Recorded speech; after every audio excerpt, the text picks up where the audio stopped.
ইংরেজি নতুন বছরের শুভেচ্ছা বাঞ্ছারামপুর ফাউন্ডেশন এর উদ্যোগে ও উক্ত উপজেলার বিশিষ্ট সমাজসেবক, রাজনীতিবিদ, বিএনপির জাতীয় নির্বাহী কমিটির অন্যতম সদস্য অ্যাডভোকেট রফিক শিকদার এ সময়ে উক্ত এলাকার বিভিন্ন শিক্ষা প্রতিষ্ঠান এবং শুভাকাঙ্ক্ষীদের মাঝে ইংরেজি নতুন বছর 2025 সালের ক্যালেন্ডার উদ্বোধন ও বিতরণ করেন ফাউন্ডেশনের উপদেষ্টা মতিউর রহমান জালু।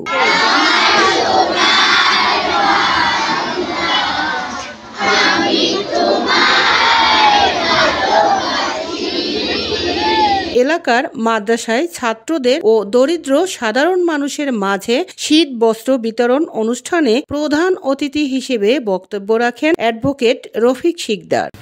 মানুষের মন এবং হৃদয়কে আলোকিত করতে এলেম আলেম লাগবে, দিনের প্রয়োজন হবে, যার ভিতরে যত দিন আছে, ইসলাম আছে, কোরআন আছে, সে তত বেশি মহৎ।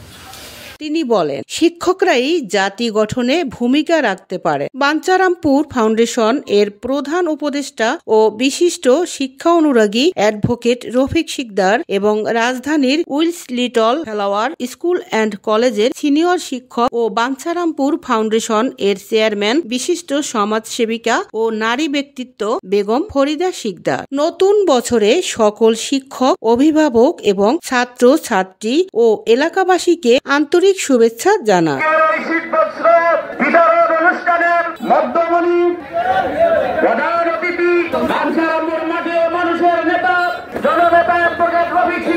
এ সময়ে উক্ত অনুষ্ঠানে উপস্থিত ছিলেন সাংবাদিক আব্দুল আউয়াল, আলামিন সরকার প্রধান, মীর মোশাররফ হোসেন, রুহুল আমিন, আব্দুল মান্নান, খুরশেদ আলম, মকবুল হোসেন, মোহাম্মদ দুলাল প্রধান, আব্দুর রহমান শিমুল, শাহাবুদ্দিন, মোহাম্মদ জসিম, জাহাঙ্গীর আলম, জহির শিকদার, হাসিনা শিকদার, মুজাফফর হোসেন, অলিউল্লাহ মাস্টার সহ ফাউন্ডেশন এর নেতৃবৃন্দ উপস্থিত ছিলেন। পরিশেষে মাদ্রাসার শিক্ষার্থী, শিক্ষকবৃন্দ, এলাকাবাসীকে নিয়ে ফাউন্ডেশন এর কর্মকর্তাগণ সকল কবরবাসীদের জন্য এবং স্থানীয় জনগণের জন্য দোয়া ও মোনাজাত করেন। 30 ডিসেম্বর 2024 বাঞ্ছারামপুর ফাউন্ডেশন এর উদ্যোগে নতুন বছরের ক্যালেন্ডার উদ্বোধন ও শীতবস্ত্র বিতরণ অনুষ্ঠান পালন করেন। শাহিদ আক্তার পাখি, মাতৃভাষা টেলিভিশন, ডেস্ক রিপোর্ট।